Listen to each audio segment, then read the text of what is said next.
Nós não já tivemos o suficiente de Satoru Gojo?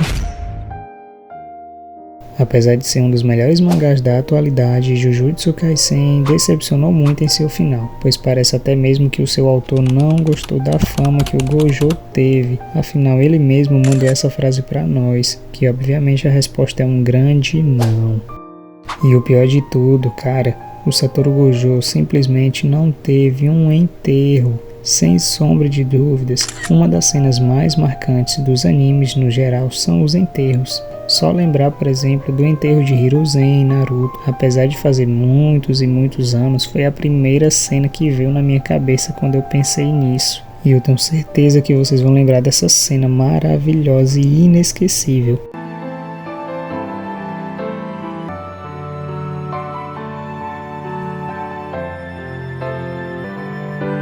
Fora as reações de todos os personagens ao descobrirem as mortes. Por exemplo, quando ainda em Naruto, o mesmo descobriu a morte do Jiraiya, que foi uma cena que quebra o meu coração até hoje. Naruto, Jiraiya-sama no koto wa kiita yo. Ore ga Hokage ni naru toko mitete moraitakatta no ni. Ou quando, por exemplo, o Luffy acordou e ficou se lembrando da morte do seu irmão Ace. Essas cenas realmente ficam na nossa cabeça e tornam o momento ainda mais impactante e emocionante de se lembrar.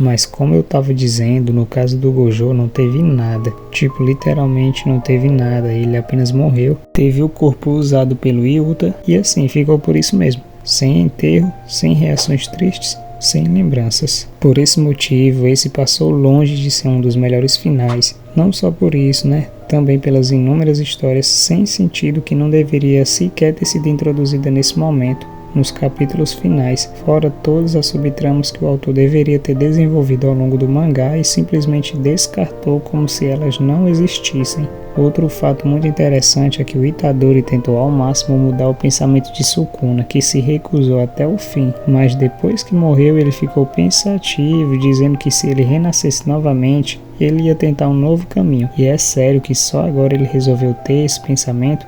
Cara, que sacanagem. Mas isso mostra que as chances de ter uma próxima obra do mesmo autor, como um Jujutsu Kaisen 2.0, são muito altas. Outra coisa que não gostei nessa luta foi o potencial do Hakari praticamente desperdiçado. Beleza que a Uraume aparenta ser uma das mais fortes do mangá, mas o Hakari merecia ter uma luta contra o Sukuna.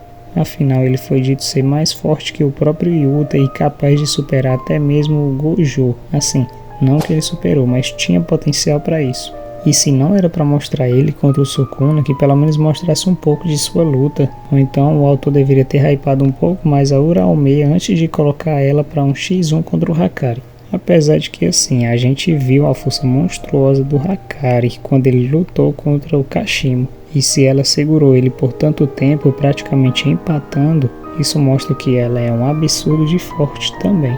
Infelizmente, o mangá não aproveitou muito bem todos os personagens, que simplesmente iam sumindo aos poucos, e a gente pensava que todos estavam morrendo, quando na verdade todos eles apareceram no final.